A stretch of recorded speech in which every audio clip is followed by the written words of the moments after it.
What is up, fishing addicts? On today's video, we will be discussing how to fish spillways in the winter, where to locate the fish, which sides you should fish, how to fish it, what baits to use. But before we get to that, let's pick the winner for these baits.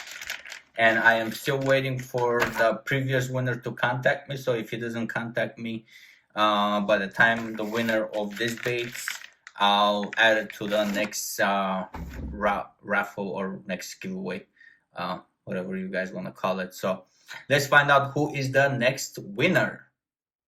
So this was the video, and so this way.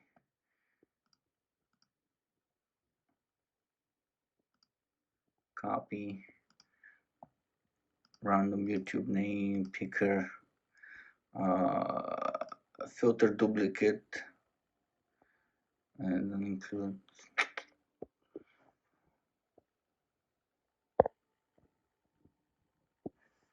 Oh, my phone is running out of battery. So that's the video. Get the comments. 22. Okay. So click Jason. Jigs Twister Tail. Whoa, I do love twister tails. I actually caught my first walleye on a white twister tail from, I have no idea what was the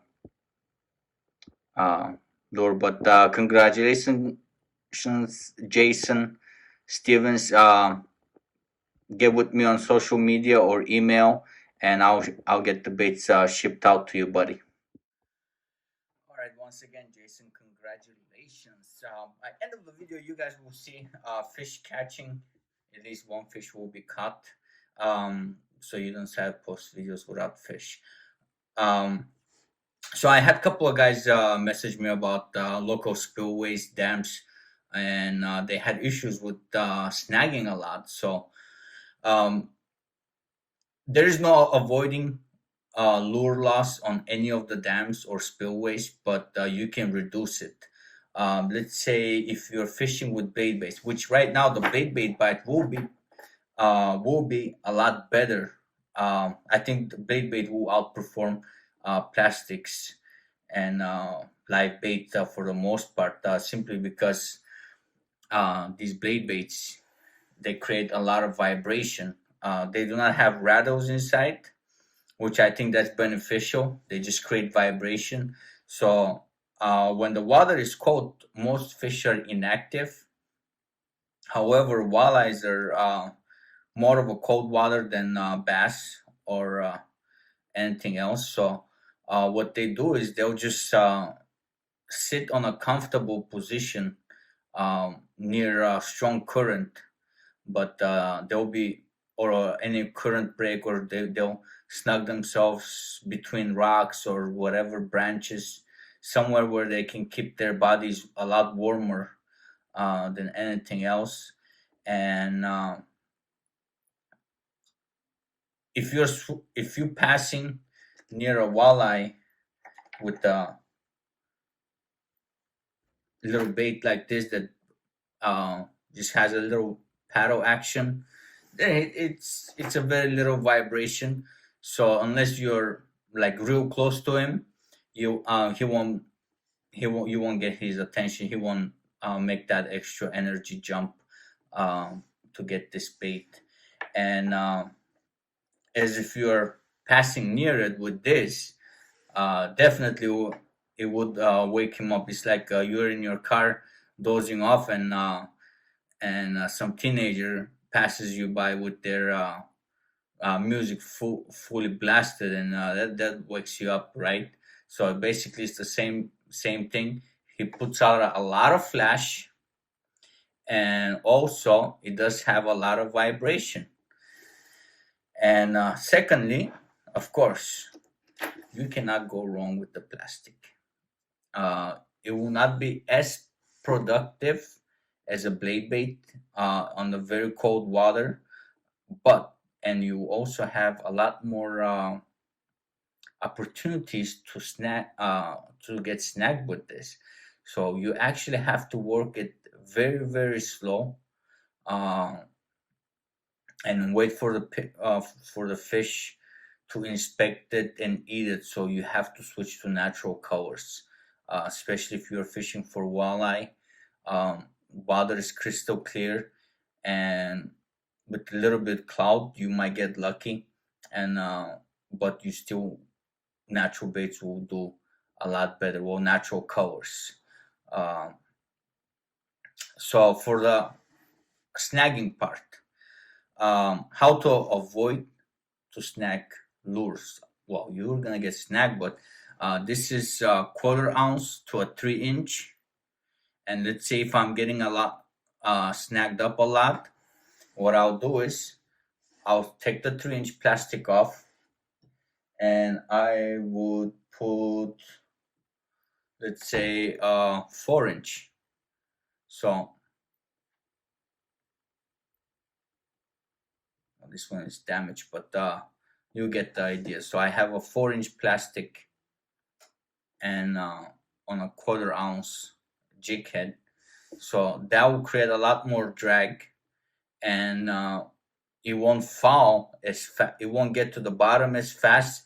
And if it does, the current will pick it up and glide it through the rocks instead of just going straight in. Because if you have a quarter ounce with a tiny plastic like this, and it just falls down like a rocket, and it gets wedged in between the rocks a lot faster, because the current doesn't just drag it, um, drift it as good as it would with longer, bigger plastic.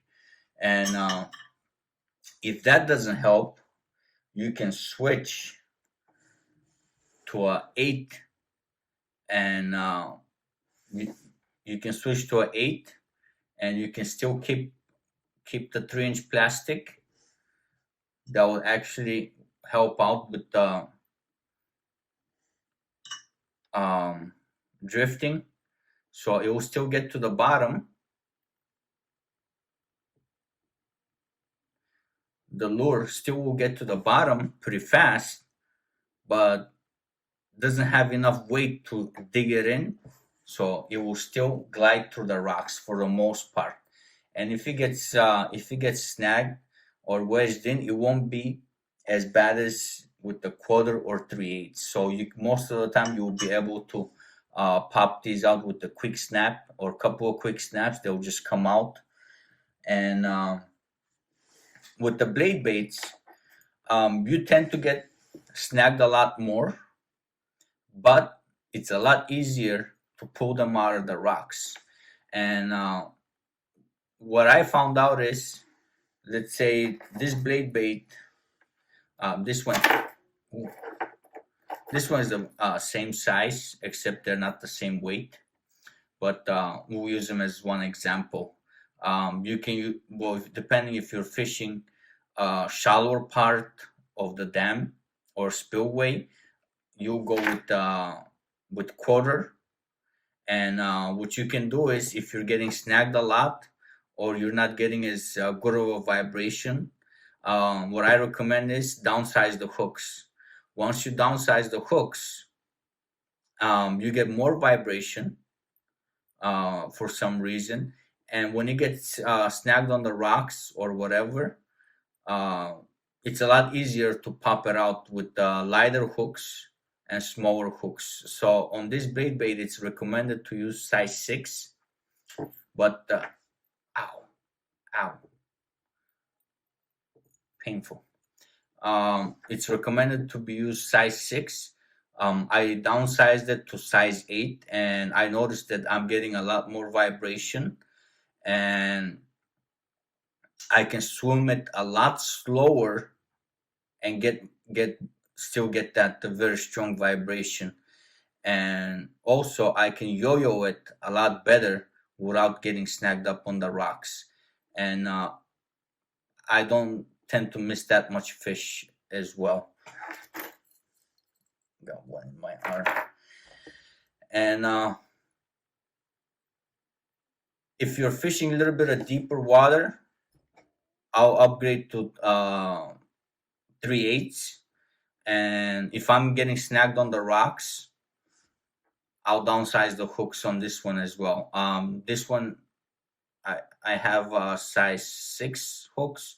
I'll downsize them to 8, and like I said, I do get a lot better vibration on very very slow speeds with smaller hooks, and it just better for some reason at points. However, you do tend to get some fish get off with the smaller hooks, especially the bigger walleyes. But the smaller ones, we have no problem with. The issues with bigger walleye, they tend to get loose a lot faster with tiny hooks. And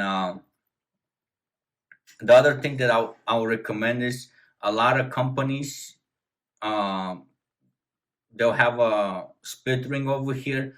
Remove the split ring and add a snap swivel. Any size snap swivel. I would recommend the size 1, the smallest one that you can get away with. Keep in mind the fish you're after. If it's a smallmouth, I wouldn't go with the lightest one that you can put, but I'll go with something medium because smallmouth do have a lot more power uh, than walleye. Walleye, for the most part, they don't fight that hard. But however, we found out in Illinois River, especially on this video, that some of them they do fight pretty good. Maybe it was the warmer temperature, but this one did had a gave me a little bit of scare.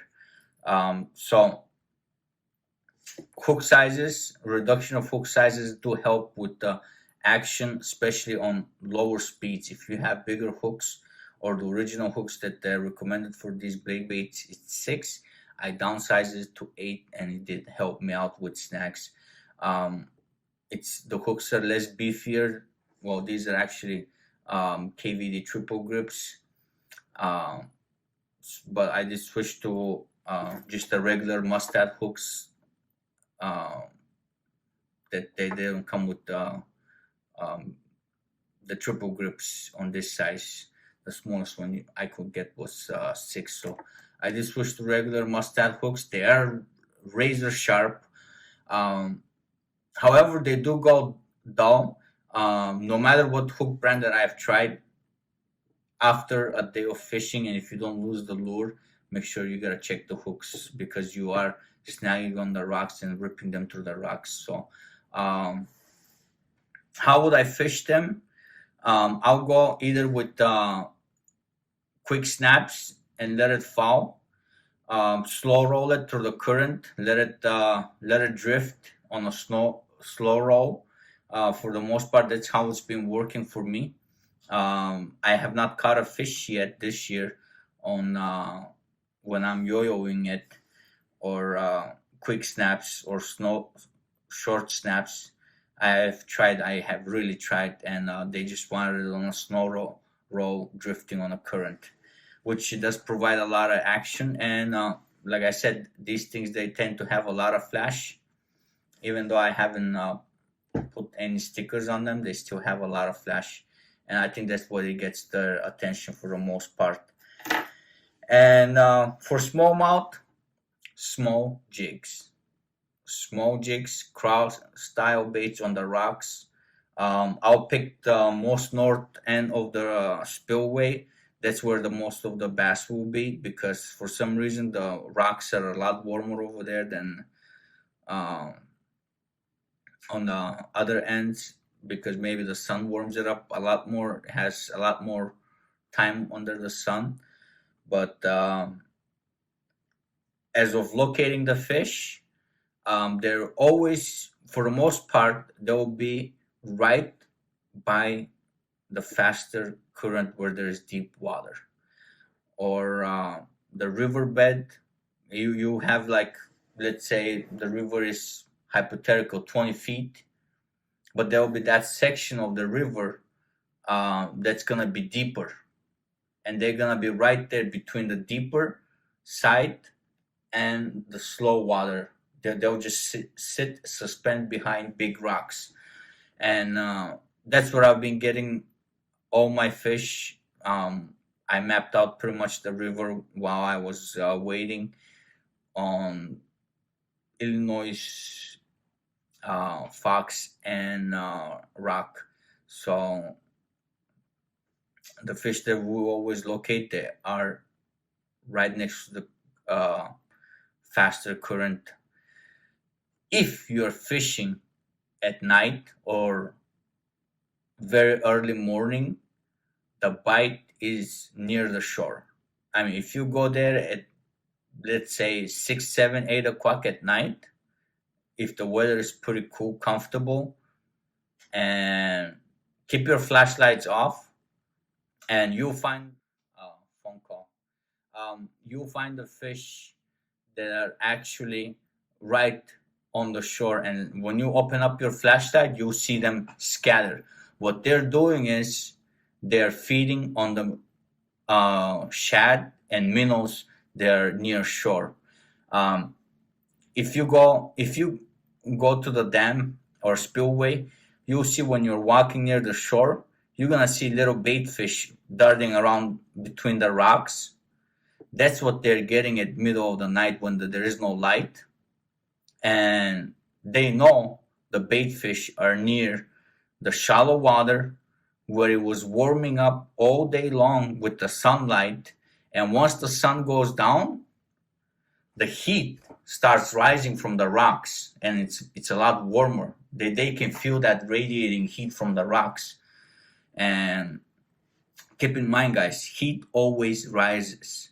So once the sun is gone, all that heat starts rising, and walleye are a lot more comfortable at that temperature, and they're a lot more active because they have a heat radiating from the rocks. So I hope these tips are helpful to you guys. And Jason Stevens, sorry, I got the hiccups.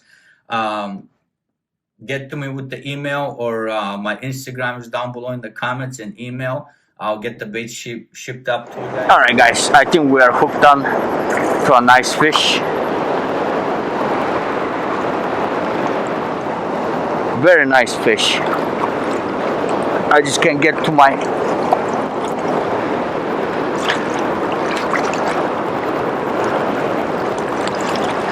net. Oh, it's a real nice one. Real dandy. Oh yeah.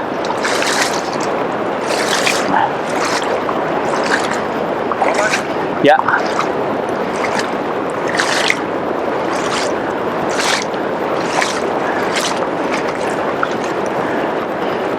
We have a blade bait, so there's a lot of hooks on it. We're gonna come over here and do it in a safely manner. Okay, look at that beautiful dandy.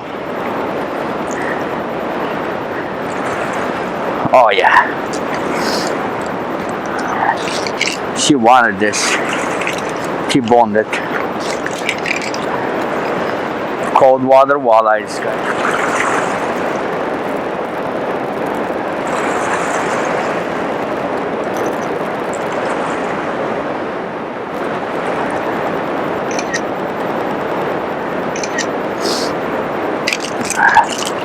All right, let's get this settled up.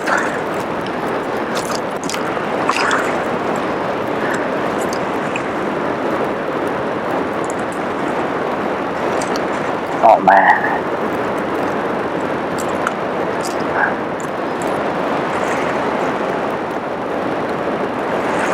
Come on. I made some changes to the blade bait. I dropped the hook size from 6 to 8, and the action completely changed. Now it has a lot more vibration. Look at that beautiful fish. It's about 22 inches.